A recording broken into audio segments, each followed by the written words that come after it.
말씀은 요한계시록 1장 1절부터 3절까지 말씀입니다.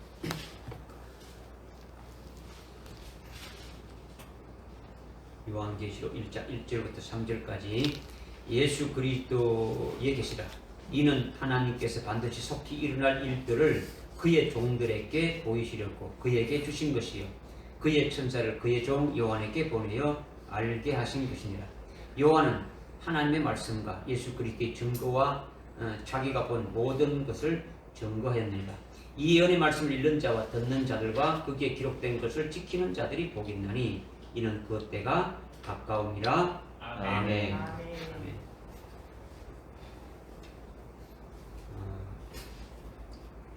오늘 이제 세 번째 시간인데요.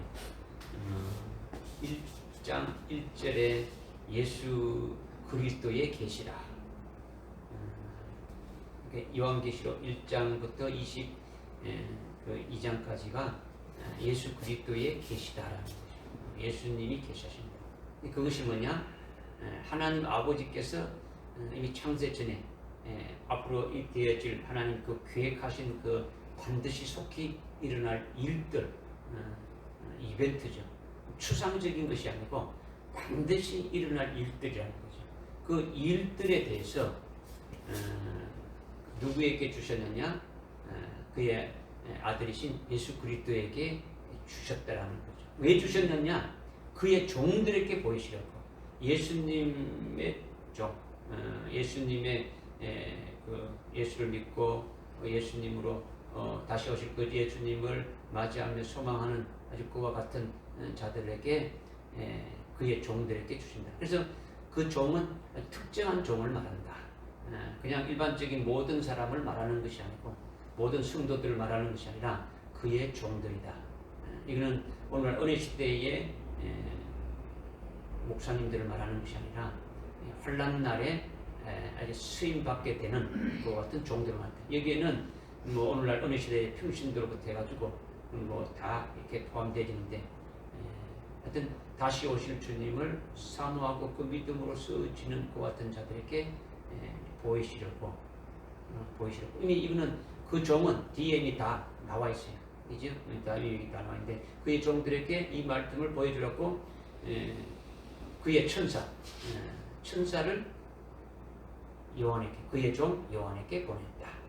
요한이 어떤 자이냐? 그래서 앞에 이와 같은 것들을 우리가 쭉 요한 계시록의 계시가 뭐냐? 하나님의 그 계시라는 것은 아포칼립시스 다시 오십니다.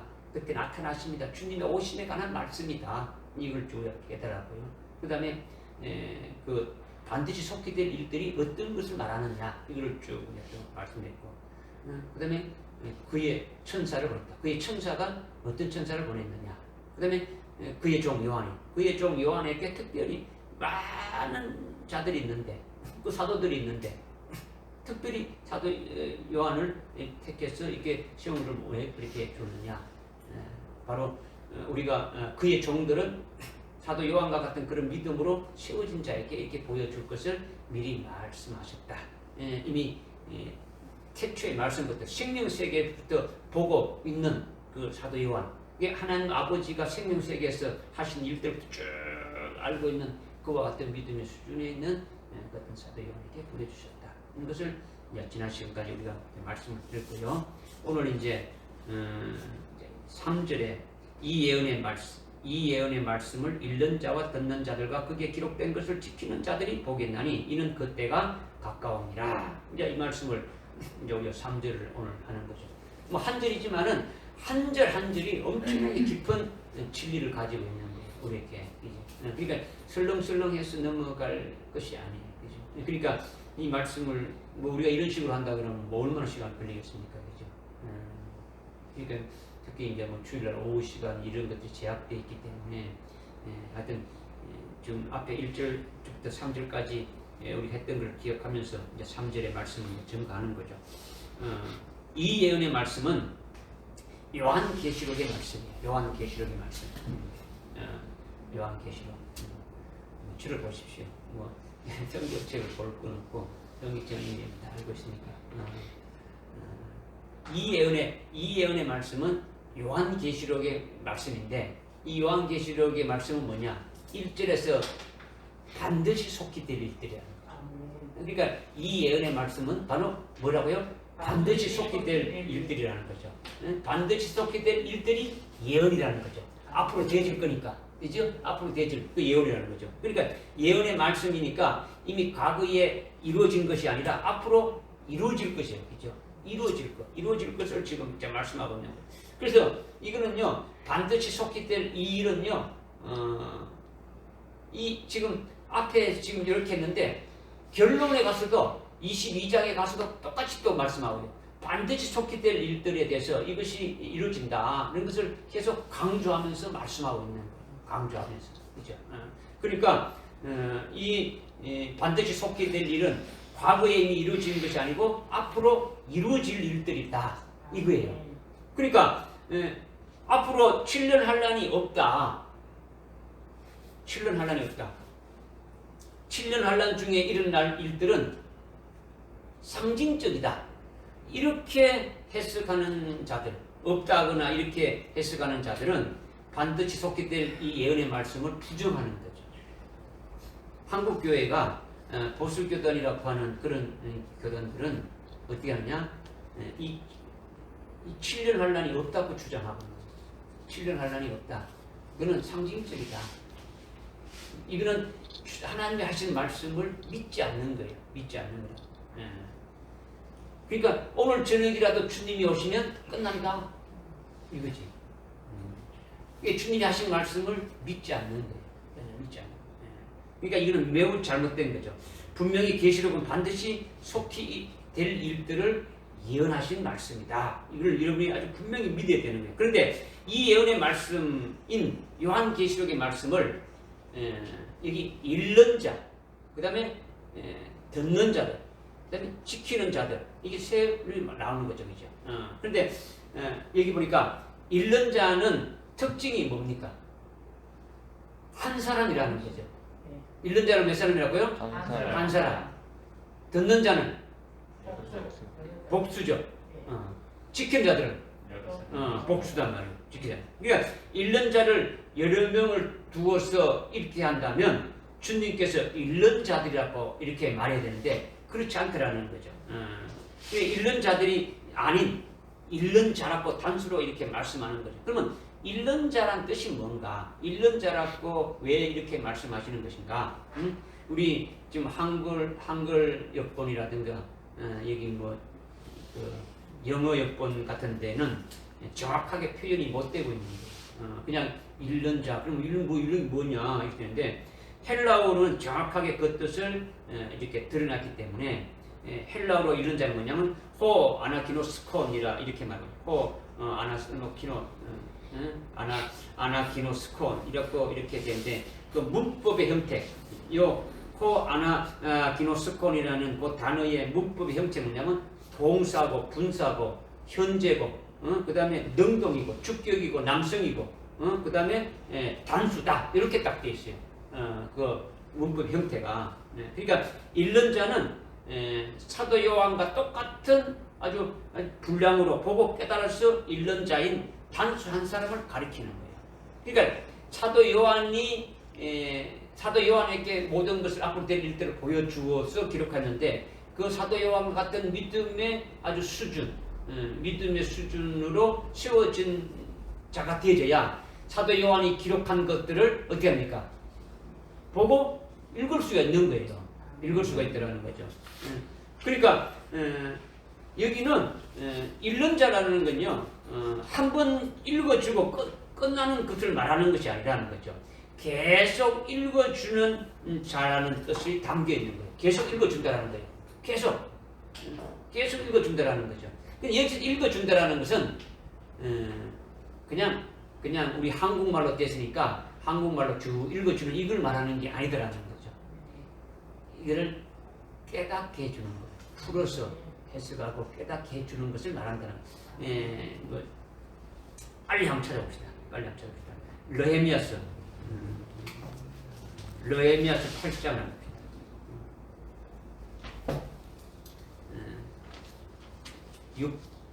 구약 성경 655쪽 뭐 제가 갖고 있는 성경 그쯤 되는데 느헤미야서 8장에 보면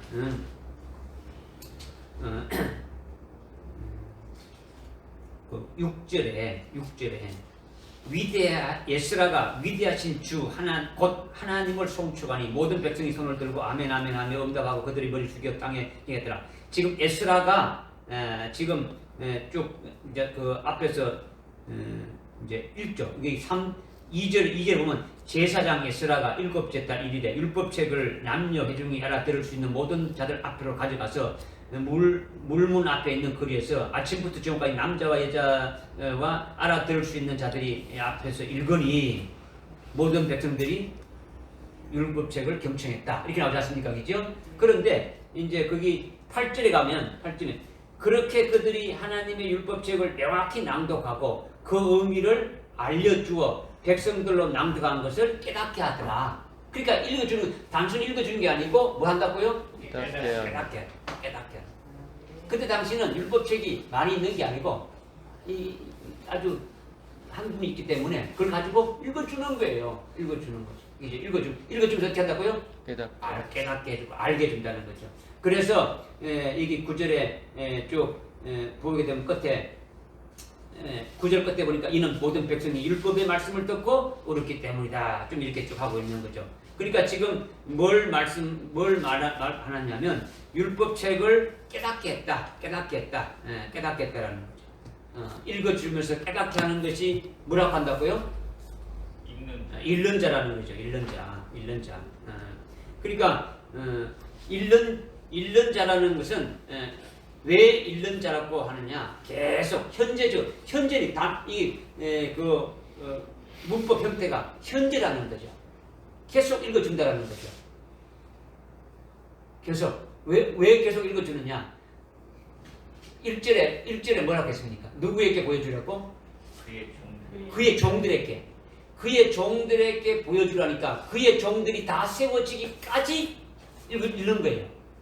무슨 뜻인지 알겠습니까? 네. 깨닫게 해주고 이 요한계시록의 예언의 말씀을 깨닫게 해주는 그것을 지금 말씀하고 있는 거죠. 그러니까 1절에 그의 종들에게 보이시렸고 이 예언의 말씀을 주셨다 이렇게 했기 때문에 읽는 자는 아주 단수 한 사람이라는 거죠. 그래서 그의 종이 세워지기까지 요한계시록 그 1장부터 22장까지를 계속 읽어주는 거죠. 또한 읽는 자는 요한계시록을 읽는 자는 요한계시록의 말씀을 어떻게 합니까? 읽는 자를 통해 가지고 뭐가 나오는 겁니까? 듣는 자들이 나오는 거죠. 그죠? 듣는 자들이 나오면서 뭐가 나오는 게 또 뭐 나옵니까? 깨닫는 자들이 나오는 거죠. 지키는 자들이 나온다라는 거죠. 그러니까 읽는 자를 통해 가지고 요한계시록의 말씀을 아주 듣는 자들이 나오고 듣는 자들이 또 깨닫는 자들로 이렇게 되어지는 거예요. 믿어집니까? 네. 그렇다면 요한계시록이 지금 이렇게 이제 읽는 자를 통해서 이제 깨닫게 하는데 그렇다면 구약의 다니엘서가 예언서지 않습니까? 예언서 마지막 종말에 되어질 주님이 오실 때 되어질 그 같은 일들을 말하고 있는데 그러면 다니엘서를 읽는 자는 누구겠습니까? 다니엘서를 읽는 자는 요한계시록을 읽는 자는 조금 전에 사도 요한과 같은 그 같은 믿음의 분량에 서서 사도 요한이 본 요한계시록의 말씀을 아주 똑같이 아주 깨달아서 이렇게 읽어주는 자다 하면은 구약의 다니엘서는 누가 읽는 자가 되어지겠습니까? 다니엘과 믿음의 다니엘서 같은 요한계시록을 읽는 자가 다니엘서를 읽는 거예요. 다니엘서는 요한계시록을 읽는 자가 다니엘서라는 거예요. 왜 그러냐? 다니엘서 12장 4절에 보게 되면 다니엘이 이렇게 하던데 이 책을 봉함하고 마지막 때까지 간수하라는 거예요. 아주 봉함을 하라는 거죠. 다니엘에게 다 환상을 다 보여주는데 이걸 다 기록했는데 그것을 알고자 다니엘이 도대체 이거 무슨 뜻인가 알고 했는데 하나님께서 이걸 봉해버리고 아주 봉하라. 이 마지막 때까지 이 간수하라. 너는 알 필요 없다. 이렇게 하는 거죠. 그러니까 다니엘이 알려고 하지만은 너는 해당이 안 되니까 너는 알려고 하지 말라니까. 그러니까 다니엘은 거기에 해당됩니까 안 됩니까? 거기에 해당되지 않는 거예요. 다니엘은 못 해당되지 않는 거죠.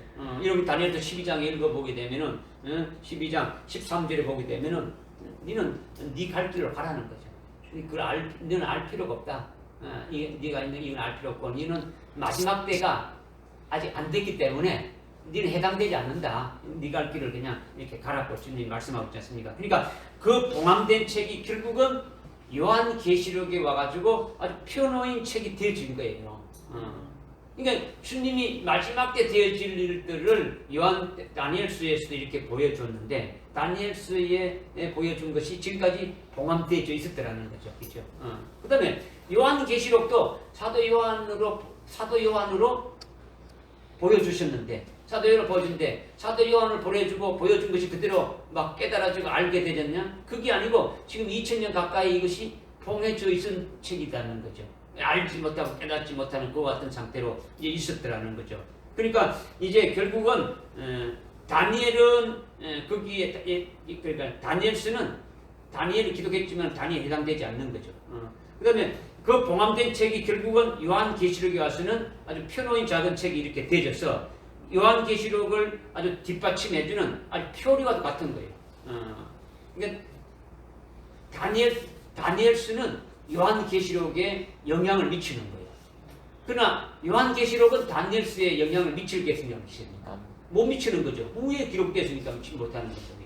그러니까 다니엘서는 아주 마지막 종말의 때에 되어 있지만은 아주 요한계시록을 뒷받침해주는 그와 같은 책이라는 거죠. 그러니까 이 다니엘서가 요한계시록에 직접적으로 연관이 되는데 이 부분이 아주 봉함되어 있었지만은 이제는 펴졌다라는 거예요. 요한계시록 10장에 펴놓인 작은 책의 요한계시록이 펴놓았다는 것을 말하고 있는데 이 요한계시록만 펴졌다는 것이 아니라 요한계시록이 펴놓인 펴놓있다는 것은 인봉한 다니엘서도 펴놓인 책이 되어졌다. 이것을 말씀하고 있는 거죠. 믿어집니까? 그러니까 다니엘서를 읽는 자는 누구냐? 요한계시록에 읽는 자 한 사람에 의해서 읽게 되어진다. 이렇게 딱 일치가 딱 되어지는 거예요. 그러니까 다니엘서가 따로 가고 요한계시록이 따로 가고 뭐 따로가 아니라 똑같은 아주 그 마지막 때 되어질 일들에 관한 것이다라는 거예요.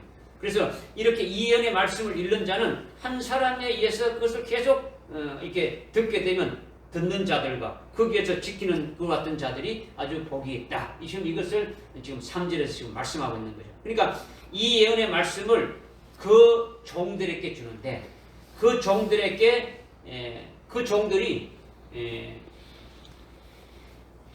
숫자가 정해져 있습니까? 정해지지 않았습니까? 정해져 있죠. 그죠? 정해져 있는데 이 요한계시록에는 이미 7장에 정해져 있다. 그 정해져 있는데 그 정해져 있는 그와 같은 자들 14장에 정해져 있는 그와 같은 자들에게 다 직접적으로 그렇게 이렇게 알려주는 것이 아니라 먼저 읽는 자를 통해서 알려준다라는 거죠. 무슨 말인지 들으십니까? 하나님이 마지막 때 되어질 일들을 각자 막 하나님의 거종이 만약에 14만 4천 명이라면 14만 4천 명에다가 각자 이렇게 알려주고 뭐 환상을 보여주고 하는 것이 아니고 제일 처음에 누구를 보여줬다고요?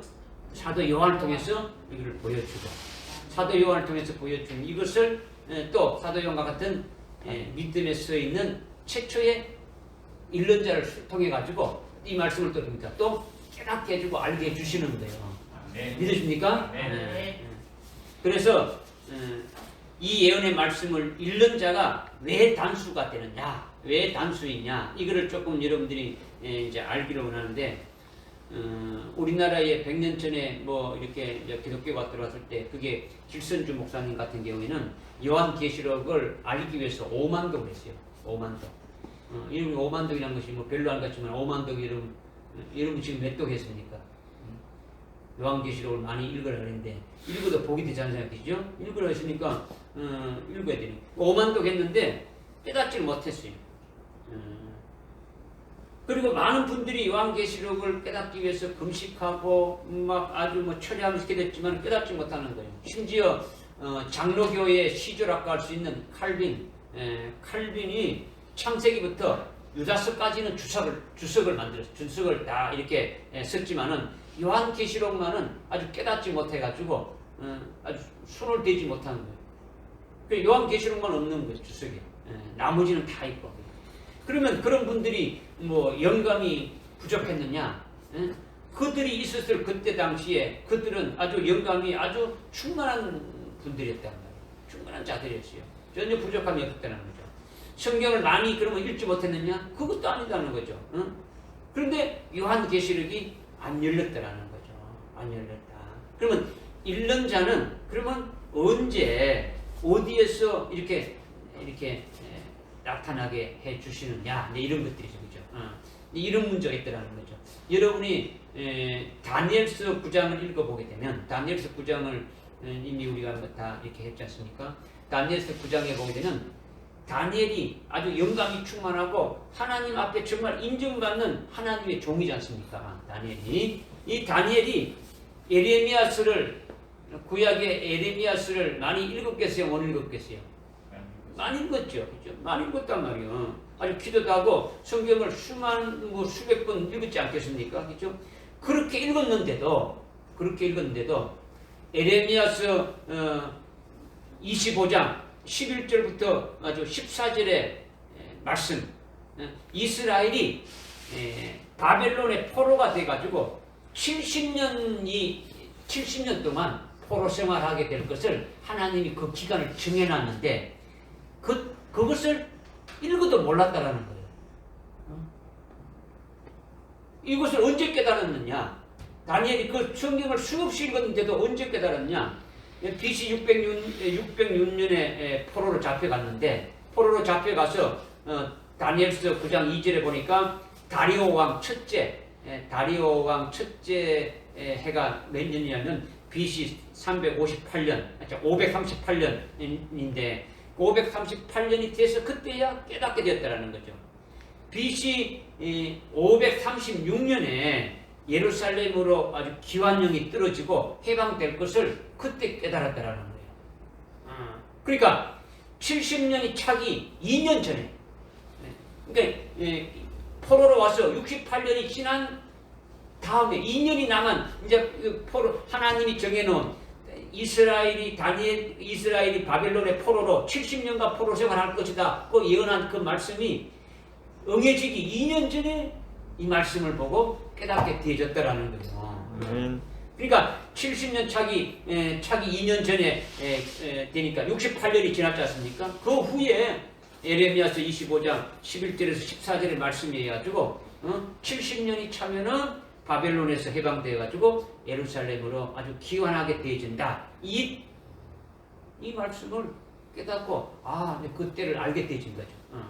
다시 말씀드리면 70년이 차기까지 2년 남은 68년이 되었어야 그렇게 많이 읽었던 예레미야서 25장 11절부터 14절 말씀이 그때서야 다니엘이 깨닫게 되어졌더라는 거예요.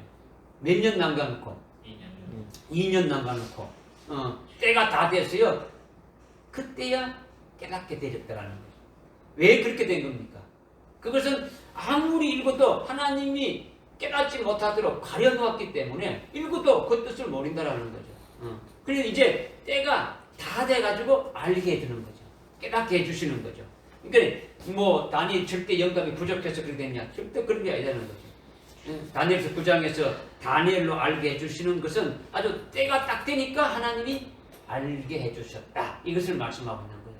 그러니까 이 마지막 종말의 때가 가까이 올 때, 이제 앞으로 이제 요한계시록에 예언하신 이 말씀이 응해질 때가 가까이 올 때 주님이 어떻게 합니까? 이 말씀을 열어주시는 때가 있지 않습니까? 그죠?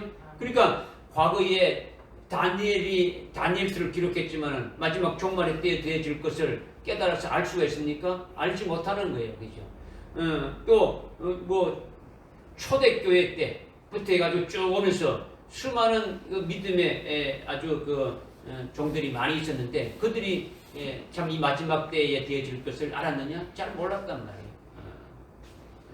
그러니까 지금 이제 무엇을 말씀드렸냐면 이와 같이 요한계시록이 열려지는 것은 과거에 그렇게 때가 안 되었으니까 안 열어주시는 것인데 이제 때가 다 될 쯤에 돼서 열어주신다라는 거예요.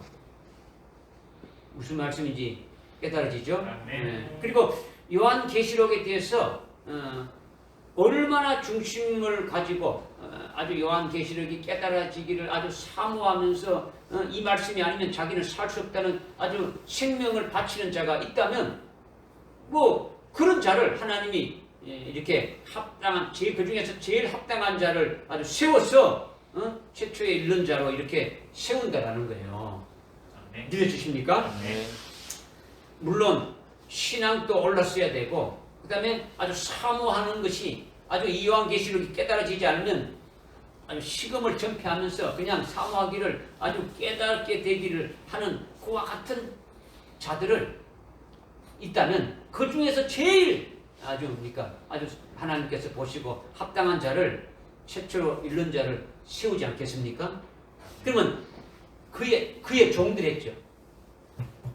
들어보십시오. 이거 몸이 막 비틀리죠. 그의 종들이 14만 4천 명이지 않습니까? 그러면 14만 4천 명 중에 이른 자가 포함됩니까? 안 됩니까? 포함돼 안 돼요? 포함되죠. 그죠? 듣는 자들이 포함됩니까? 안 됩니까? 지키는 자들이 포함돼 안 돼요? 포함된단 말이에요. 그러면 14만 4천 중에 제일 먼저 아주 이른 자가 스타트가 되지는 거죠. 믿어집니까? 이것을 여러분들에게 지금 제가 이제 조금 이제 말씀을 드리는 거예요. 그러니까 14만 4천 중에 최초로 이른 자를 이렇게 뽑아서 이제 하나님께서 이것을 이제 깨닫게 해주시고 열어서 이 마지막 때 이제 그 종들을 세우는 역사를 하신다. 이것을 제가 지금 말씀을 드리는 거예요. 깨달아지죠? 그 다음 듣는 자들은 그러면 누구냐? 듣는 자들은 헬라어로 호이 아쿠온테스라고 해가지고 이것도 문법 형태는 동사고 분사고 현재 능동 주격 남성이고 아주 복수라는 거죠. 듣는 자들은 요한계시록을 한 번 듣고 이렇게 아주 끝내는 것이 아니라 현재적으로 계속 듣는 자들이라는 거죠. 계속 그 말씀을 믿고 먹고 상고하고 그 말씀이 생명이 되도록 계속 먹는 자라는 거죠. 그러니까 그 수는 아주 복수로서 한량없이 많다라는 거죠. 그죠? 실상은 한량없이 많지만 실상은 뭡니까? 이미 이마에 인침받은 하나님의 종의 수를 가리키는 거예요. 살아계신 하나님의 종의 머리에다 이마에다가 인을 치지 않습니까? 그죠? 그러니까 그들이 듣는 자들이라는 거죠. 14만 4천 중에 읽는 자를 제외한 나머지들 전부 다 뭡니까? 듣는 자가 되어지는 거죠. 믿어집니까?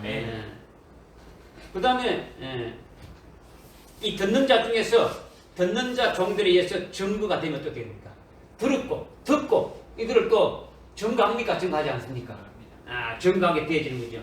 그러면 또 듣는 자들이 또 나옵니까? 안 나옵니까? 나옵니다. 또 나오게 되어지는 거죠. 그들은 이제 또 이제 순교하는 그 신앙으로 이렇게 또 세우는 역사를 하는 거죠.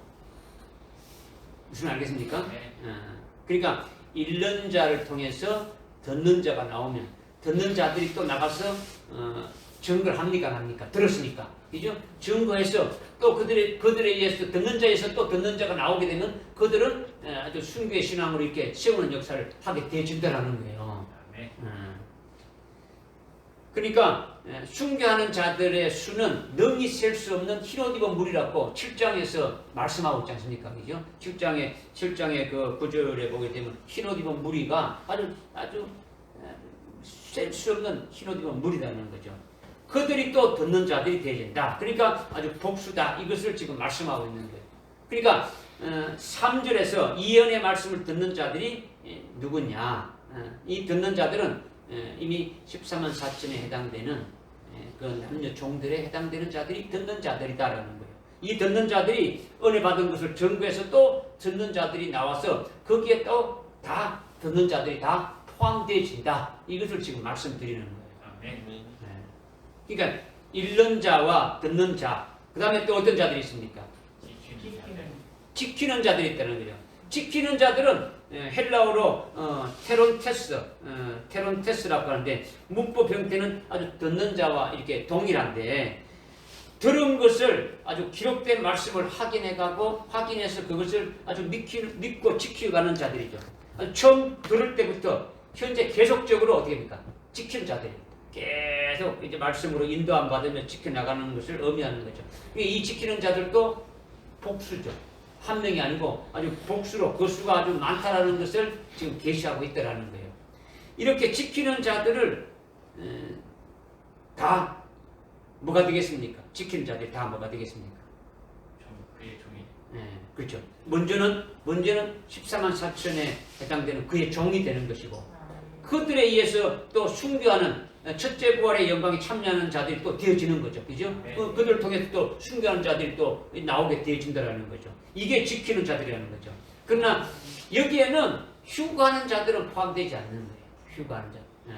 절대로 해당되지 않고 배도하는 자들도 절대로 해당되지 않는다라는 거죠. 그러니까 듣는 자들이나 지키는 자들이나 거의 수가 거의 뭐 같다고 봐야 되겠죠. 그죠? 그러나 듣는 자들보다는 지키는 자들의 수가 아무래도 어떻게 됩니까? 조금 적겠죠. 그죠? 듣고서 넘어지는 자도 있단 말이에요. 듣고서도. 끝까지 믿음으로 지키는 자가 되지 못하는 자들도 있다는 거죠. 하여튼 이렇게 들은 것을 기록한 것을 아주 믿음으로 받아서 아주 믿음으로 지키면서 아주 믿음을 잃지 않고 끝까지 굳세게 아주 믿음으로 이렇게 순종하고 이기고 이렇게 이루어질 것을 믿은 것을 그대로 이루어질 것을 믿고 신뢰하고 나가는 자들이 지키는 자들이다라는 거죠. 말씀 그대로 이루어질 것을 믿고 이렇게 나가는 자들이죠. 그러니까 여기서 여러분들이 이제 좀 주의할 것은 뭐냐? 여러분들이 어떤 결심하고 노력해가지고 말씀을 지켜 행하는 것이 아니라는 거죠. 지키는 것은 말씀을 믿는 자들에게 성령께서 이루어 주시는 것이지 내가 뭐 지켜야 되겠다 지켜야 되는 게 아니죠. 여러분이 어떻게 순교의 신앙으로 뭐 세워져가지고 내가 뭐 해보겠다 이게 되지지 않는다라는 거죠. 그죠? 말씀을 믿기만 하면 그 믿는 자에게 성령이 역사해서 믿게 하고 그것이 이루어지게 하시는 역사를 하신다라는 거죠. 그죠?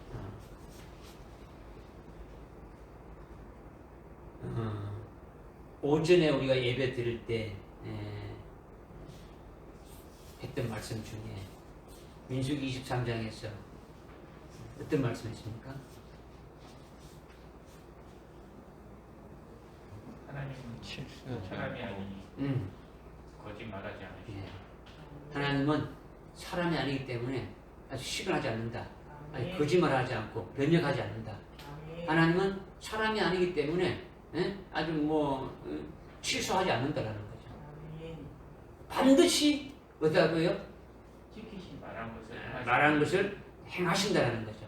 자신이 말한 것을 행하신다는 거죠. 그 다음에 그걸 이루신다라는 거죠. 그러니까 주님이 하신 말씀을 아멘 하고 믿으면은 그 믿음대로 그 사람 속에서 역사에서 어떻게 한다니까 다 이루시기까지 다 하신다라는 거예요. 그러니까 문제가 뭡니까? 우리가 뭐 행하려고 노력하고 힘쓰고 애쓰고 하는 것이 아니라 어떻게 하는 거예요? 믿음으로 나가는 거죠. 믿음으로. 이렇게 이 예언의 말씀을 읽는 자 한 사람과 듣는 자들, 듣는 그 많은 사람들과 기록된 것을 지키는 수많은 이렇게 사람들이 복이 있다. 이는 그때가 가까움이라. 이렇게 지금 3절에서 말씀하고 있지 않습니까? 그런데 요한계시록에서 이것을 지키는 자, 읽고 듣고 지키는 자들, 지키는 자들이 뭐가 있다고요? 복이 있다라는 거죠. 복이 있다. 왜 복이 있느냐? 이 때가 지금 가까이 왔기 때문에 이 말 이렇게 여기에 포함되는 자들이 복이 있다라는 거예요. 읽는 자에 포함되고 아주 듣는 자에 포함되고 지키는 자들에게 포함되는 자들이 복이 있다라는 거예요. 그런데 이 복은 요한계시록에서 복이 있다라는 건요, 한마디로 말씀드리면 이 복은, 순교하는 자들이 복이 있다 이거예요. 어떤 자들이 복이 있다고요? 순교하는 자들이 복이 있다는 거예요. 그러니까 읽는 자나 듣는 자들이나 지키는 자들은 다 아주 순교하는 자들이 다 포함되어지는 거예요. 그러니까 그들이 첫째 부활한다라는 거예요. 첫째 부활. 첫째 부활하는 자가 뭐 있다는 겁니까? 복이 있다라는 거예요. 복이 있다. 첫째 부활하는 자들이 주님이 재림할 때에 아주 어린 양의 신부로 아주 청함을 받는 자들이 되어진다. 이것을 지금 말씀하고 있는 거예요. 그러니까 이렇게 이 예언의 말씀을 읽는 자와 듣는 자들과 아주 지키는 자들이 복이 있고 요한계시록에서 7가지의 복으로 말씀하고 있는 거예요. 이 읽는 자, 듣는 자, 지키는 자들이 복이 있는데 이 복이 몇 가지라고요? 7가지로 지금 말씀하고 있다는 거예요. 지금 요한계시록에서 7번 이렇게 복이 있다고 지금 말씀하고 있는 거죠.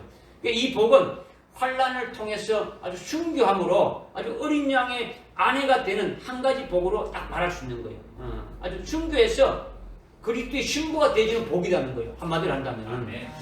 다시 말해서 7번 말씀하셨지만은 딱 하나라는 거죠. 내용은 딱 하나다. 순교의 복이요, 첫째 부활의 영광의 복이다라는 거예요.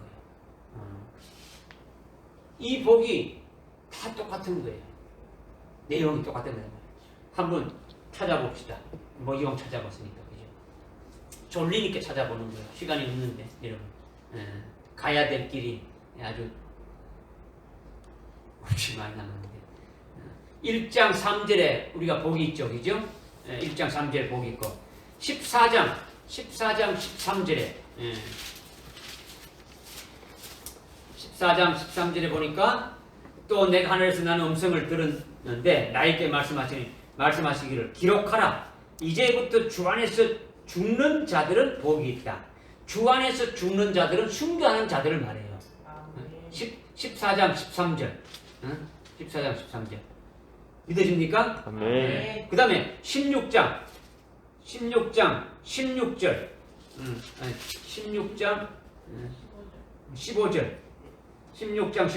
보라 내가 도둑같이 오리니 깨어있어 자기 옷을 지키어 벗은 채로 다니지 아니하고 사람들에게 자기 수치를 보이지 않는 자는 복이 있도다. 아멘. 자기 옷이 어떤 옷입니까? 주님 오실 때 입는 옷이 어떤 옷입니까? 흰 옷이죠. 흰 옷은 누구에게 주는 겁니까? 순교한 자들. 6장 11절 순교한 자들에게 준단 말이에요. 그러니까 그 주님 오실 때 벌거벗은 채로 나오는 게 아니고 흰 옷을 입은 자들이 주님 맞이한 자들이 복이 있다 이렇게 말씀하고 있는 거죠. 그 다음에 19장 9절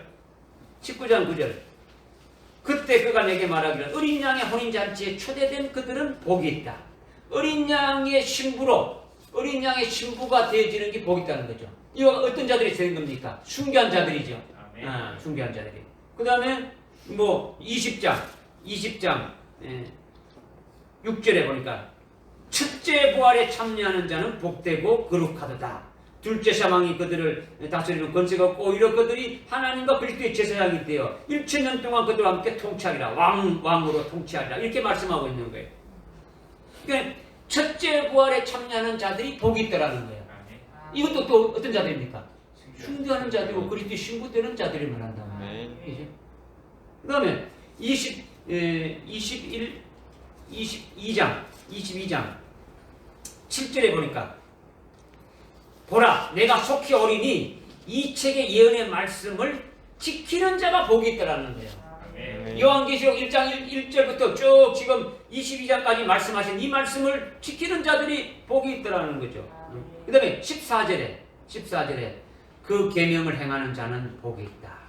그의 계명들을 행하는 자가 복이 있나니 이는 그들이 생명나무에 뛰는 권리를 가지며 또 문들을 통하여 도성 안으로 들어가려 합니다.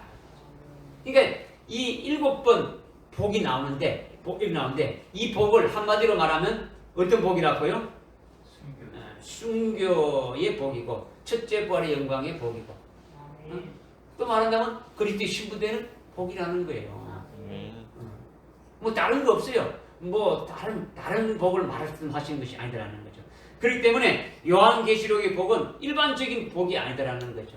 이 세상에서 물질의 복이 있고 육체가 건강하고 장수하는 그런 복을 말하는 것이 전혀 아니라는 거예요. 요한계시록은 예수 그리스도의 나타나심에 대한 복이라는 거죠. 단순한 사람인 읽는 자를 통해 가지고 계속 듣고 지키는 자들이 복이 있고, 그 다음에 주 안에서 죽는 자들이 복이 있고, 주 예수, 그러니까 하나님의 말씀과 예수 그리스도의 증거를 인해 가지고 목뱀을 받는 자들이 아주 복이 있다라는 거예요. 첫째 부활에서 어린 양의 혼인 잔치에 아주 그리스도의 신부로 청함받는 자들이 복이 있다라는 거예요. 재림하시는 주님이 세우시는 그리스도의 왕국에서, 천년 왕국에서 왕과 제사장으로 되는 아주 복이다라는 거죠. 그런데 이것이 전부 다 똑같은 맥으로 쫙 흐르고 있는 거예요. 다른 게 아니고. 그렇기 때문에 금첫대 교회에 속해서 이기는 자로 세움받는 자가 복이 있는 거예요. 아멘. 왜? 그 금첫대 교회 이기는 자로 세우시는 것은 바로 순교의 신앙으로 세워서 그리스도의 신부로 세우는 것이니까. 응? 금첫대 교회에 속해서 참 그 진리의 말씀으로 이렇게 깨닫고 나가는 그들이 복이 있다는 거예요. 그들은 전부 주의 재림 때에 첫째 부활에서 그리스도의 신부가 되고 천년 왕국의 아주 왕으로 세워질 아주 그와 같은 자들이기 때문에 복을 받는 것임을 말씀하고 있다는 거예요. 할렐루야. 아멘. 그러니까 요한계시록은요, 조금도 부족함이 없이 아주 복 있는 자가 어떻다라는 것을 아주 딱 정해놓은 거예요. 그냥 두리뭉실하게 그냥 복 이런 게 아니다는 말이에요. 그냥 예수 믿으면 복 받는다 이런 그냥 것이 아니다는 말이에요. 그러니까 재림하시는 신랑 예수님의 신부가 되기 위해서는 필히 순교의 과정을 거쳐야 됩니다. 그리고 순교는 우리 힘으로 할 수 없는 거예요. 오직 아주 믿음으로 주님께서만이 해주셔야만이 우리가 순교할 수 있는 거예요. 우리가 어떻게 새끼손가락 하나 잘라가지고 주님 앞에 바칠 수 있습니까? 그럴 수 없잖아요. 그죠? 그런데 목을 내놓는다는 것이 쉽지 않아요. 믿으면 믿은 대로 어떻게 한다는 겁니까? 이끌어 가시는 거죠. 이끌어 가시는.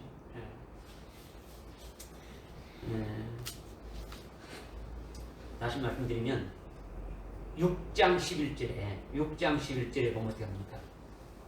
9절부터 이렇게 쭉 보면 그러니까 제단 아래 죽은 자들이 있지 않습니까? 하나님께 실현하지 않습니까? 그죠? 실현할 때 잠시 기다리라 하면서 어떻게 합니까? 그들 각자에게 흰옷을 주면서 너희 동료 종과 너희 형제들도 너희와 똑같이 죽임을 당했어. 죽임을 당하는 게 뭡니까? 순교하는 거죠. 죽임을 당해서 그 수가 차기까지 잠깐만 기다리라는 거죠. 그 수가 차기까지 잠깐만 기다려. 그러면 아직까지 수가 차기까지 했으니까 지금 주님은 하나님은 뭘 지금 수를 채우고 있습니까? 순교자의 수를 채우고 있는 거예요. 우리는 알지 못하지만 하나님이 정해놓은 그 순교자의 수를 채우고 있는 거예요. 그러면 죽임 너희 동료 종과 형제들 했지 않습니까? 동료 종은 뭡니까? 이미 죽은 순교한 자들의 진언할 때 말씀했으니까 이거는 동료 종이라는 것은 앞으로 마지막 환난 날에 남녀 종들로 수임 받는 자들이죠. 네. 이런 자들은 자기의 모든 그 사역을 다 끝내고 어떻게 하는 겁니까? 또 순교하게 되어지는 거죠. 그 다음에 이런 남녀 종들로부터 아주 이렇게 예언의 말씀을 듣고 순교의 신앙으로 이렇게 세워진 자들 있지 않습니까? 이들은 그의 형제라는 거죠. 형제. 근데 동료 종이라는 것은 이미 숫자가 이미 14만 4천이라는 것이 성경에서 이렇게 요한계시록에서 말씀하고 있고, 그 다음에 형제들, 그거는 어떻습니까? 허다한 숫자라는 거죠. 무리라는 거죠. 그거는 허다한 무리지만은 하나님이 정해놓은 숫자가 있다는 겁니까? 없다는 겁니까? 없다는 거. 한번 성경을 한번 한번 찾아봅시다. 6장에 보시니까 6장에 보니까 6장 9절에 보니까 어린 양이 5째 봉인을 여실 때 내가 보니 제단 아래 하나님의 말씀과 그들이 가진 증거 때문에 죽임을 당한 자들이 있다라는 거예요. 혼들이 있다라는 거죠. 이들이 10절에 울부짖으면서 지금 이렇게 신원하고 있는 거죠. 그러니까 11절에 그러자 그들 각자에게 긴 흰옷을 주시면서 그들의 동료 종들과 형제도 너희들처럼 죽임을 당하여서 그 수가 가득 채워질 때까지 잠시만 더 쉬라고 하더라. 네. 그러면 지금 하나님은 우리를 지금 순교자 신앙, 순교의 신앙으로 세워지는 자를 뽑으시는 그와 같은 기간대라는 거죠. 그죠? 그러면 죽임 당하는 순교인데, 순교의 신앙에 세워지면 어떻게 한다는 겁니까? 순교의 신앙 세워지면 13장 8절에 가니까 어떻게 말하고 있습니까? 일찍 죽임 당한 어린 양의 생명책에 농명하는 거죠. 그냥 생명책이 아니고 죽임 당한 어린 양의 생명책은 순교자들이 농명하는 그 같은 책이죠. 그 같이 농명되져 가지고 농명하는 그 숫자가 다 차게 되면은 이제 뭐가 시작되는 겁니까? 환란이 이제 시작되는 게 지금 것이 이제 막 나온단 말이죠. 그런데 지금 제가 말씀드린 게 뭐냐면 이제 6장에서 9절에 그렇게 순교의 동료 종과 형제가 그들처럼 죽임을 당하여 그 수가 가득 채워질 때까지 잠시만 기다려야 했는데 그 수가 뭔가를 알려주기 위해서 한 거예요. 그래서 7장으로 넘어가게 되면은 7장 3절에 우리가 우리 하나님의 종들인 그들의 이마에 인장으로 표시할 때까지 아주 이 바람이 불지 못하게 하는 거죠. 환란의 바람이 7장 1절에 보면 환란의 바람이 부는데 땅의 사방에서 환란의 바람이 부는데 불지 못하게 지금 딱 막는 거죠. 그래서 4절에 보니까 인장으로 인침을 받는 자들이 이스라엘 자손 지파 중에서 14만 4천이다 이렇게 말씀하고 있는 거예요. 여기는 이 14만 4천은 이스라엘 지파니까 저기 중동에 있는 이 이스라엘 지파를 말하는 게 아니다라는 거예요. 그죠? 우리는 지금 로마서 8장 28절에 표면적 유대인이 아니고 이면적 유대인인데요. 앞에 요한계시록의 앞에 무슨 성경이 있습니까? 예? 유다서 있죠. 유다서는 신약입니까? 구약입니까? 신약이죠. 유다서 1장 1절에 어떻게 말씀하고 있습니까? 유다서 1장 1절에 보니까 어떻게 말씀합니까? 여기 보니까 예수 그리스도의 종이요 야고보의 형제는 유다는 하나님 아버지의 거룩하심을 받고 예수 그리스도를 본받고 부르심 받은 자들의 편지하느니 쭉 지금 이렇게 말씀하고 있는 거죠. 그죠? 지금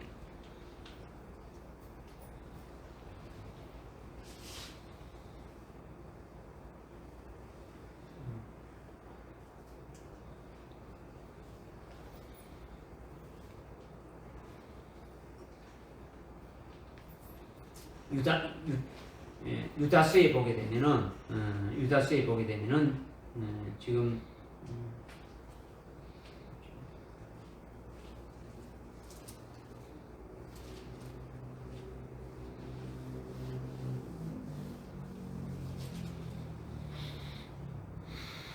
내가 지금 찾지를 잠깐만 하겠는데 내가 찾으면 제가 좀 알려드릴게요. 12지파 유다의 그러니까 이스라엘 유다의 12지파에게 지금 편지하고 있는 것이 지금 좀 나오는데 지금 내가 찾지 못했는데 그러니까 지금 14만 4천이 이스라엘 12지파에 나오는 그 육적인 이스라엘의 14만 4천을 말하는 게 아니고 오늘날 신약 시대에 우리에게 해당되는 그 같은 하나님의 종들을 이렇게 말씀하고 있더라는 거예요. 그 다음에 6장 11절에서 형제들이라고 나와 있는데 형제들은 순교할 자들인데 그냐 그 7장 9절에 보게 되면 7장 9절에 보면 이 일두에 보니 보라 모든 민족과 족속들과 백성들과 어느들이 온 아무도 셀 수 없는 큰 무리가 흰옷을 입고 그들 손에는 종려나무 가지를 들고 하나님 보좌 앞에서 어린 양 앞에 서서 큰 음성으로 지금 찬양하고 있는 거죠. 흰옷 입은 큰 무리가 바로 순교한 자들을 말하는 거죠.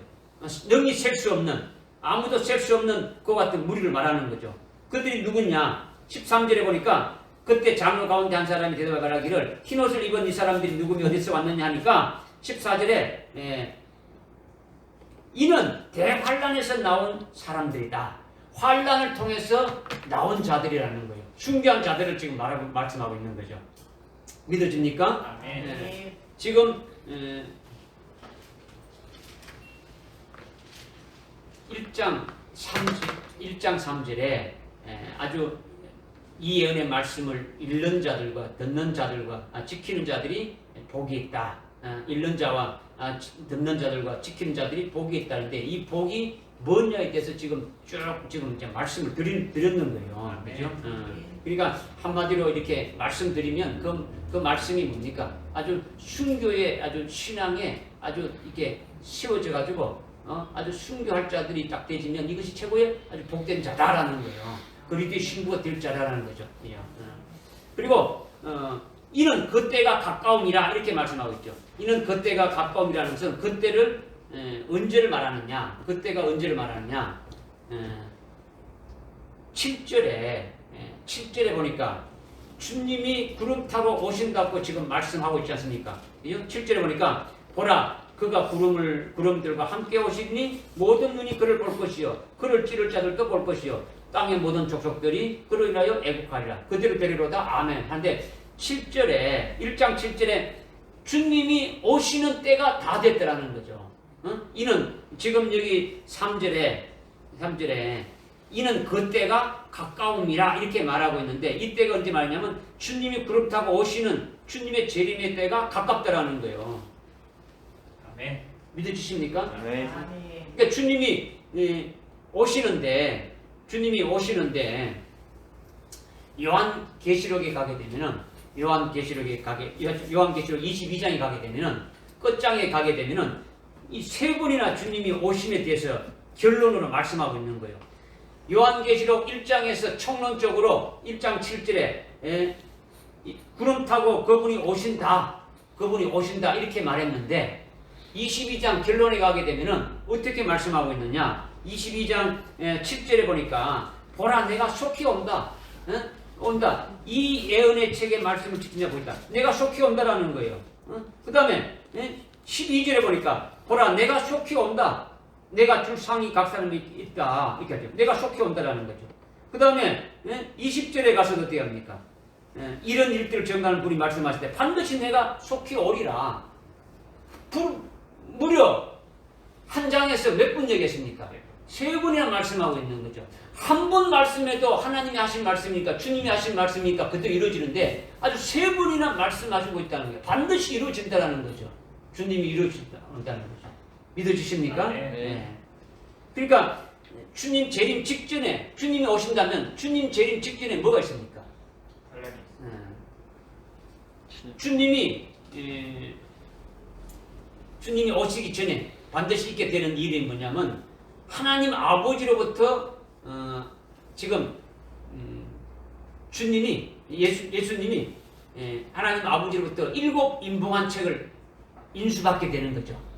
5장에 보게 되면 5장에 되면은 하나님 아버지가 오른손에 7 봉인한 책을 갖고 있는데 이 책을 펴게 되게 되면 이 일들이 뭡니까? 반드시 속히 될 일들이 열려지는 거예요. 지금은 어떻게 합니까? 봉해져 있죠. 봉해져 있어가지고 보지 못하게 했는데 이것을 누가 받았다고요? 주님이 받았어. 주님이 받은 것을 이제 이 봉인을 어떻게 합니까? 봉인을 띄게 되면은 뭐가 된다는 겁니까? 이제 환란이 이제 시작되어지는 거죠. 이와 같은 것들이 먼저 있게 되고 띄게 되면은 일어난 일들이 첫째 인을 떼고 둘째 인을 떼고 셋째 인을 떼고 넷째 인을 떼고 마지막 7인째까지 띄게 되면은 인을 띌 때마다 사건들이 일어납니까? 안 일어납니까? 일어나게 되지죠. 이벤트가 말이에요. 추상적인 것이 아니고 반드시 그대로 이루어지는 거죠. 이런 것이 다 떼고 이루어지게 되면은 그 다음에 누가 오신다는 겁니까? 주님이 오신다라는 거죠. 계시록에서 그리스도가 이렇게 할 것을 이미 계시했지 않습니까? 그죠? 그러니까 인봉한 것을 다 떼시면 주님이 재림하신다는 거예요. 그러니까 7절에 말씀하고 지금 3절에서 말하고 있는 그때가 7절에서 주님이 재림하시는 그때인데 이거는 주님이 재림하시기 전에 아주 7 인봉 중에서 첫째 인을 이렇게 개봉하게 해서 환란이 시작돼 가지고 7번 뗄 때까지 아주 사건이 다 이루어지고 끝나게 되면 주님이 재림하신다. 이때가 아주 가까이 왔기 때문에 이 예언의 말씀을 듣고 읽고 듣고 지키는 자들이 복이 있다. 이것을 지금 말씀하고 있다는 아멘. 거예요. 그러니까 지금 이 예언의 말씀을 듣고 순교해서 첫째 부활해서 주님 재림의 때에 그의 신부로 청함을 받는 자가 복이 있다라는 거예요. 아멘. 한마디로 한다면 바로 그때가 다 됐다라는 말씀이죠. 아멘. 오늘날 환란의 때가 이미 시작됐는데 아직 순교의 수가 채워지지 않았기 때문에 어떻게 합니까? 잠시 환란의 바람을 어떻게 불지 못하게 좀 막고 있는 거죠. 아멘. 그러니까 마냥 많이 남았다가 아니죠. 그죠? 많이 남아있다는 게 아니에요. 아주 순교자의 수가 이제 다 채워져 가고 있는 거죠. 채워지게 되면은 어떻게 합니까? 바로 하나님의 그 반드시 속히 될 일들이 이루어지는 그때를 지금 말씀하고 있는 거죠. 조금 여러분들이 이제 좀 이렇게 이해하기 쉽게 조금 이제 말씀드리면 그때가 가까움이라 했는 그때라는 것은 연, 월, 일시 몇 년, 몇 월, 며칠, 몇 시, 몇 분에 이렇게 이것을 정확하게 가리키는 것을 말하는 게 아니에요. 그때라는 것은 헬라어로 카이로스라고 하는데 영어로는 시즌을 말해요. 시즌. 아주 환란의 기간이 가까이 왔다. 이걸 말씀하고 있는 거예요. 환란의 기간이. 마태복음 24장에 보게 되면 환란에 대해서 말씀하시면서 29절에 환란 후에 주님이 오신다. 재림하신다. 이렇게 말씀하고 있지 않습니까? 그리고 그 환란의 때에 대해서 알게 하기 위해서 무화과 나무의 비유로 이렇게 이제 말씀해서 주님의 재림의 때가 아주 문 앞에 가까이 온 줄을 너희들이 알아라. 주님의 재림이 이렇게 쭉 이렇게 이제 말씀하시면서 45절에 가서 또 때를 예비하고 계속 깨어 있으면서 아주 때에 따른 양식을 먹어야 된다. 이렇게 말하고 있지 않습니까? 그죠? 때에 따른 양식을 먹어야 된다. 때에 따른 양식을 나눠주는 자가 복이 있다. 이 때라는 것은 주님이 재림하실 그 때가 몇 년, 몇 월, 며칠 이걸 말하는 이것도 몇 년, 몇 말하는 것이 아니라 바로 뭐라는 겁니까? 그 시즌을 말하는 거죠. 그죠? 어떤 시점을 말하는 게 아니라 7년 환란 기간 중에 또는 7년 환란이 시작돼서 아주 3년 반 기간 안에 어떤 일이 있고 그들이 먹어야 될 양식은 뭐다. 이런 것들이 쭉 이제 말씀하고 있는 거죠. 그걸 때라는 거죠. 그죠? 그러니까 때에 따른 양식은 때에 따른 양식을 우리가 먹어야 된다는 건 뭐냐? 이 때에 따른 양식. 우리가 지금 아침에는 아침을 먹어야 되고 점심에는 점심을 먹어야 되고 저녁에는 저녁을 먹어야 되듯이 저녁이 됐는데도 아침 먹자 하게 되면 어떻게 됩니까?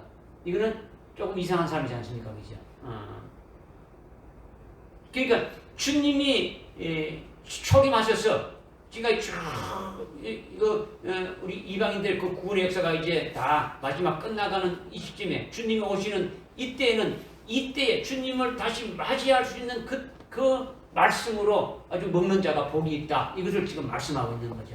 그 양식을 먹어야 된다는 거예요. 그러니까 그와 같은 기간이 아주 가까이 왔다. 이것을 지금 말씀하고 있는 거죠. 그러니까 우리가 그때가 가까이 왔다고 말씀을 이제 확실한 증거로서 이렇게 알 수 있는 것은 결정적으로 예수님께서 마태복음 24장에서 아주 무화과 나무의 비유로 알게 하셨는데 이스라엘이 독립한 때로부터 무화과 나무가 가지가 아주 연해지고 잎이 나오게 되고 줄기가 연해지고 잎이 나오게 되게 되면은 이렇게 점서 주님의 그 오시는 그 때에 대해서 재림의 때에서 우리에게 분명히 말씀하셨는데 이스라엘이 독립되는 때로부터 예수님이 재림하시기 전까지 기간에 주님은 무엇을 하시겠습니까?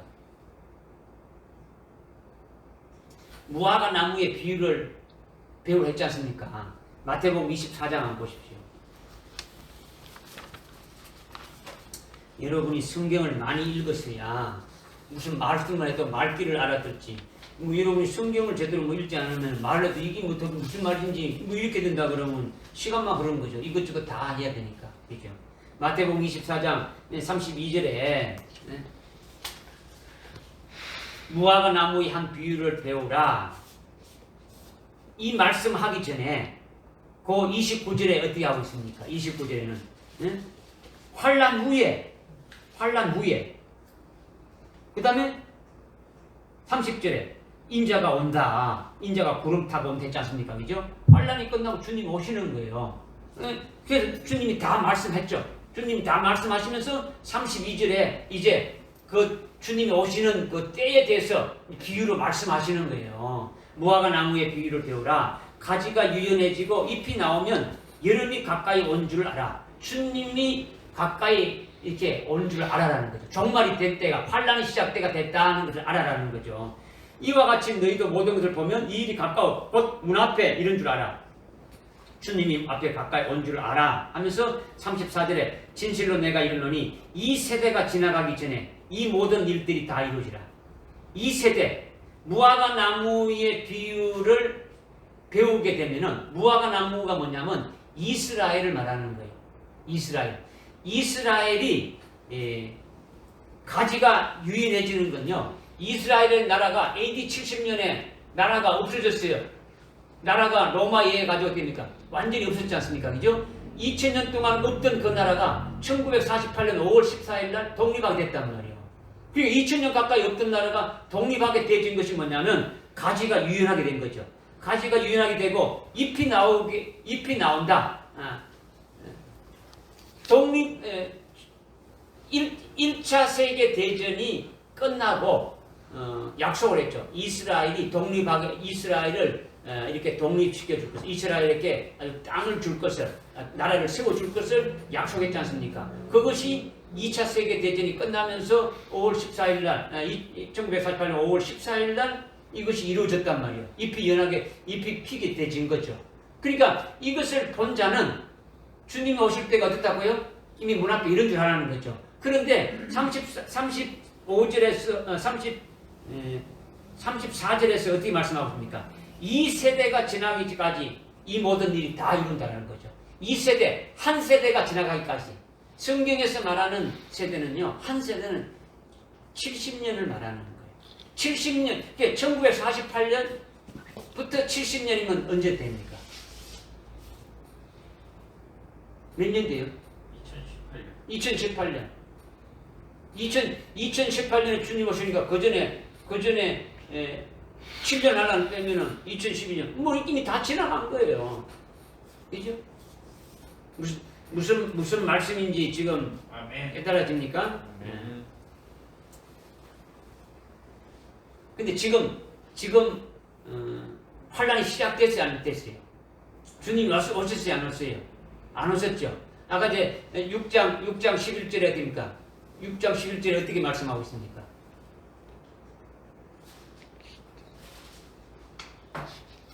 순교자의 수가 채워지기까지 잠깐 기다리라고 하는 거죠.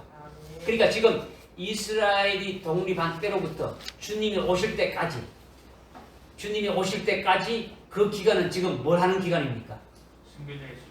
순교자의 수를 주님이 뽑는 거죠. 순교할 자들과 그때에 사역할 자들을 아주 뽑으시는 것이 주님이 하시는 일이지 않습니까? 그죠? 근데 지금 그 수가 지금 아직 안 채워졌다라는 것을 우리는 알 수 있는 거죠. 믿음으로, 눈으로 볼 수 있으면 안 있습니까? 볼 수 있는 거죠. 환란은요, 타작하는 것과 같은 거예요. 타작날이에요. 환란이 시작돼가지고 전 3년 반 기간과 후 3년 기간 동안 일어날 그 모든 일들도 우리가 알고 있지 않습니까? 그죠? 전 3년 반에 이렇게 아주 순교할 자들을 아주 이렇게 순교해 주시고 또 남녀 종들을 세워 사역할 것을 이렇게 좀 이렇게 보여주시고 우리가 알게 하고 있지 않습니까? 그죠? 이것을 이미 우리는 그때가 가깝다라는 걸 통해 가지고 알고 있더라는 거죠. 후 3년 반에 주님이 재림할 것도 우리는 알고 있는 거예요. 이렇게 전체적인 것을 광범위하게 그 기간 동안 때가 가까웠다라는 그 때가 뭐라는 것을 우리가 전체적으로 알고 있어요, 모르고 있어요? 알고 있는 거예요. 전체적인 것은. 때를 분별하라고 했으니까 때를 분별하고 있단 말이에요. 그죠?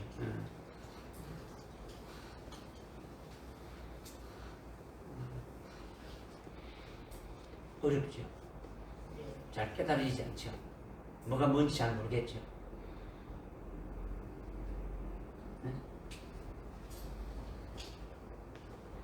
정신을 막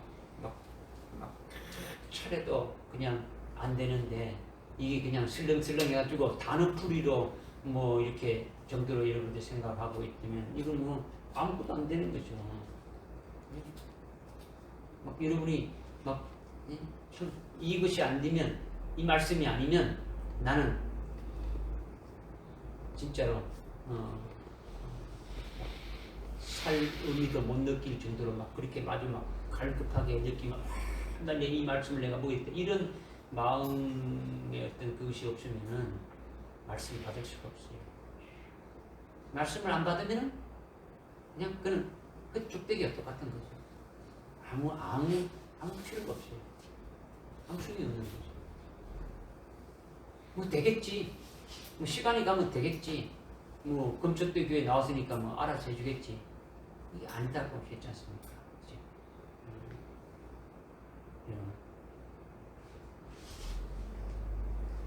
말씀을요 받기가 쉽지 않다는 거예요. 말씀 받기가 쉽지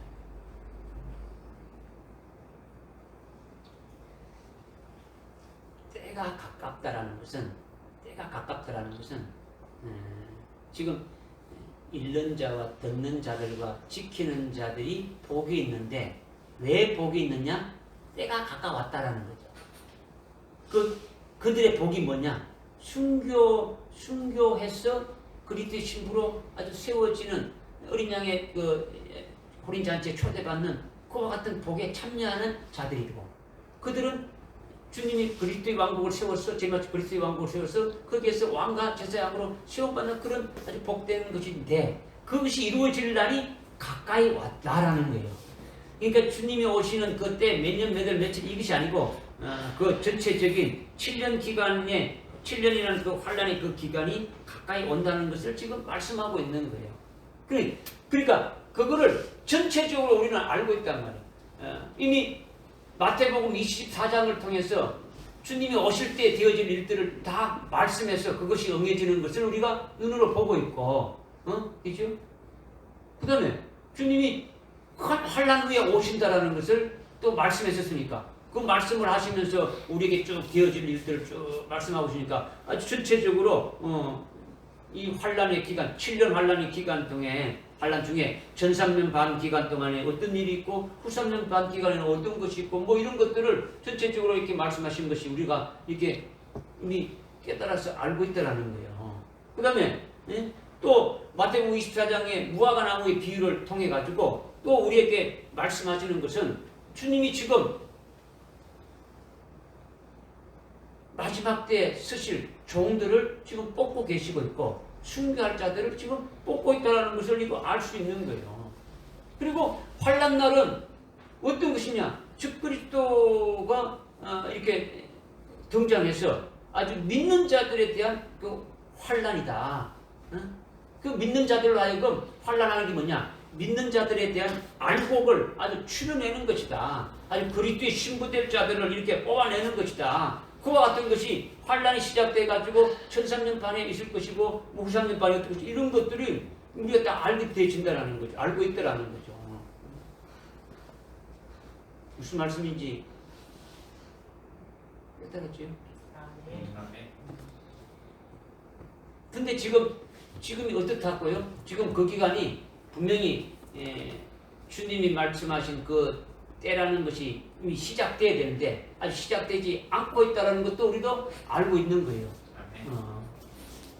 창세기 15장에 보게 되면 창세기 15장 13절에 보게 되면은 이스라엘이 400년 동안 이방인의 객이 되어 가지고 있다가 이렇게 다시 돌아오게 될 것을 주님이 말씀하셨는데 하나님 말씀하셨는데 실제로 이렇게 이스라엘이 애굽에 아주 종살이를 하면서 이렇게 있다가 출애굽해가지고 나올 때가 몇 년이 걸렸냐면 430년이 경과됐단 말이에요.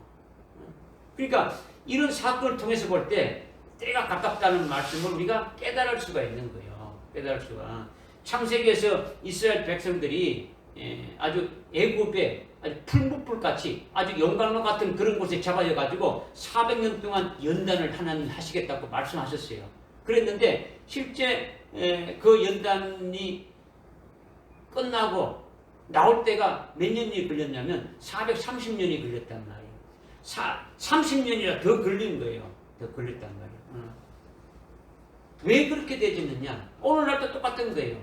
오늘날도 추수할 때가 환란의 때인데 이 추수환란의 때가 이미 시작돼야 되는데 아직도 순교할 자들의 그 합당한 자들의 수가 채워지지 않았다라는 거지.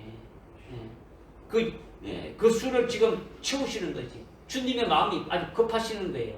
빨리 그것이 이루어지기 위해서 지금 하시는 거예요. 이거는요, 뭐 다른 곳에서도 많이 나오고 있어요. 로마서 11장에 가게 되면요, 아주 구원받은 이방인의 수가 차게 되면은 이 구원이 어디로 넘어간다고요? 이스라엘로 넘어간다 했죠. 이것이 지금 때를 말하고 있는 거예요. 때를 말하고 있는 거죠. 그죠? 아주 데살로니가 후서 2장에 불법의 신비가 활동하고 있는데 이거를 막는 자가 있어서 막고 있다. 이 막는 자가 다른 곳으로 옮기게 되면은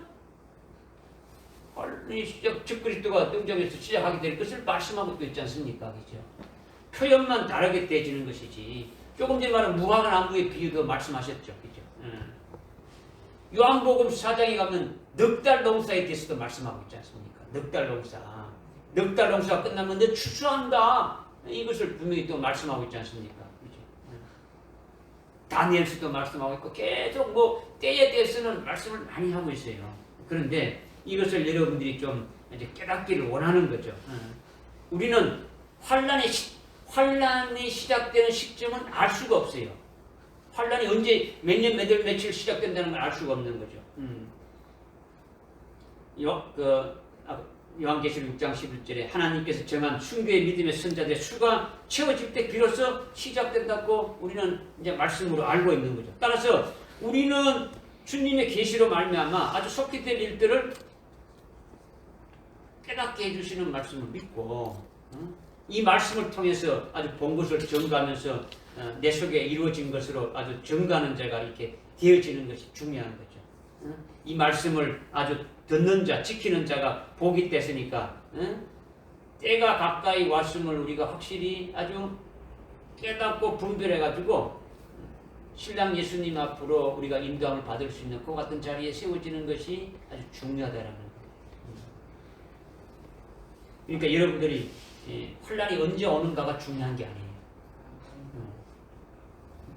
중요한 게 뭡니까? 그 자리에 들어갈 수 있는 믿음으로 바로 쓰는 게 중요한 거예요. 쓰려면 여러분들이 지금 내가 어떤 때이고 지금 어떻게 준비하고 어떤 마음까지 가져야 되는데 이것을 여러분들이 좀 구체적으로 알기를 원하는 거죠. 그러니까 요한계시록의 말씀도 많이 읽어야 되고 다른 성경들도 막 읽어야 여러분들이 거기에 대해서 막 깨달아지는 거예요. 요한계시록은요 책 한 권이 아니에요. 성경 전체의 결론이에요. 성경 전체를 깨닫지 못하면은 나머지도 깨달을 수가 없는 거예요. 기도하겠습니다. 하나님 아버지, 오늘 저희들에게 이 예언의 말씀을 읽는 자와 듣는 자들과 지키는 자들이 복이 있다고 말씀하시면서 이는 이때가 가까이 왔다고 말씀하셨는데 우리가 거기에 아주 포함되는 복된 자가 되게 인도해 주옵소서. 이때가 가까이 왔음을 주님이 오실 때가 가까이 왔고 주님 오시기 전에 7년 환란이 있게 될 그 때를 저희들이 분별하면서 우리가 어떤 믿음으로 세워질 것인가를 분명히 깨닫고 거기에 합당한 자로 시험받는 자들 되게 인도해 주옵소서. 예수님의 이름으로 기도드립니다. 아멘.